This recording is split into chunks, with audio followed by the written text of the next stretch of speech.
Mesdames et messieurs, bonsoir et ravi de vous retrouver dans ce 20h sur Gabon News.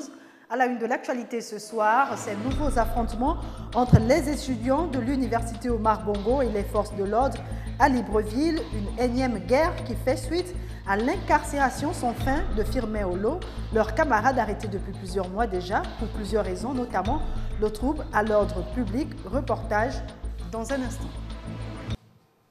L'université Omar Bongo a été une nouvelle fois le théâtre des affrontements entre policiers et étudiants, un affrontement qui serait dû, au dire de certains, à l'incarcération de leur camarade Firmin Olo, qui attend son procès, lequel procès devrait avoir lieu ce mercredi au palais de justice de Libreville, mais malheureusement a été reporté à une date ultérieure. Reportage de Marcel Tsonga, Justin Bétégué, sous les images de TV+. Nuages de fumée, un taxibus enflammé, des soldats et étudiants excités. L'université Omar Bongo, comme en son habitude, a été une fois encore le théâtre d'affrontements entre ce qu'on peut appeler les deux frères ennemis. Les étudiants surchauffés ont barricadé certains passages au sein du campus.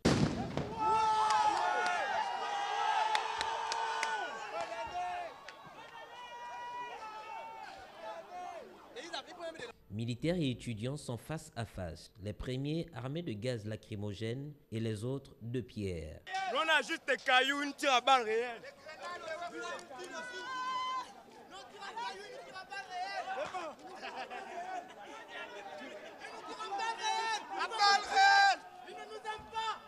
Un coup de bombe lacrymogène et c'est la débandade chez les locataires de l'université Omar Bongo.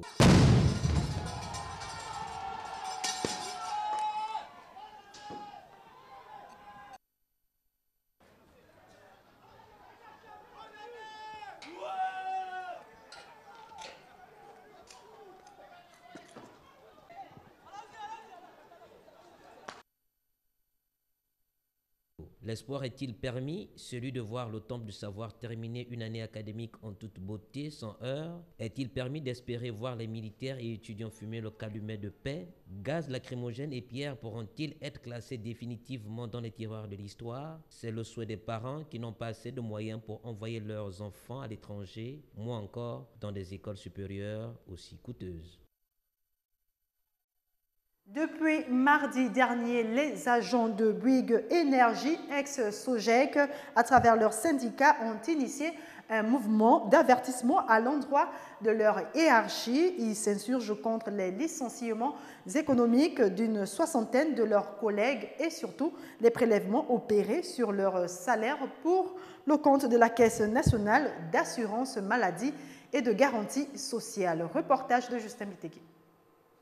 Pour attirer l'attention des autorités sur les menaces qui pèsent sur eux, les agents de Bouygues ex-Sogec ont érigé des barricades sur la voie, paralysant ainsi la circulation pour s'insurger contre les licenciements économiques d'une soixantaine de leurs collègues. 350 agents à Bouygues Énergie et Services au Gabon et ils sont prêts à se séparer de 135 dans une première vague de 59 agents. Et certainement au premier trimestre 2015, si les choses ne s'améliorent pas, nous passerons à une autre vague de 76. Vous ferez le calcul, nous sommes bien à 135 agents potentiellement sous le coup d'un licenciement économique. Le syndicat d'entreprise Sinazo ne peut accepter cela. Ces agents lancent un appel au gouvernement qui doit redoubler d'ardeur pour régler l'ardoise des sociétés privées. Ce licenciement économique, ils l'ont expliqué par le fait que l'État, ne remplissant pas ses devoirs envers eux, puisque nous avons fait des travaux pour l'État gabonais, mais ils n'arrivent pas à recouvrir cet argent. L'État nous doit énormément d'argent. C'est pour ça que nous sommes en colère et nous avons lancé un mouvement de grève pour expliquer et interpeller l'État gabonais de prendre ses responsabilités, de payer les dettes des entreprises. Qu'un ministre du budget vienne à la télé faire des promesses sur promesses et de penser que demain ou après-demain, les entreprises seront payées. Ce n'est pas le cas. Et je vous parle aujourd'hui, à l'heure actuelle, Bouygues n'est pas rentré en possession de son dû. Il est donc rappelé à la société Bouygues et au gouvernement de trouver des solutions car il est vital de préserver des emplois des travailleurs gabonais. Un peu plus gai à présent, comment faire pour toujours donner ou redonner le sourire aux enfants?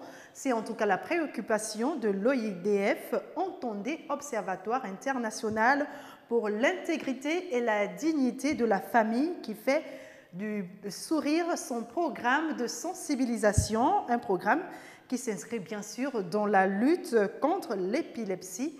Le but ici est de prévenir les enfants et les familles sur les dangers aux conséquences parfois irréversibles. Le compte rendu de Marcel Tsonga et Justin Bitégué.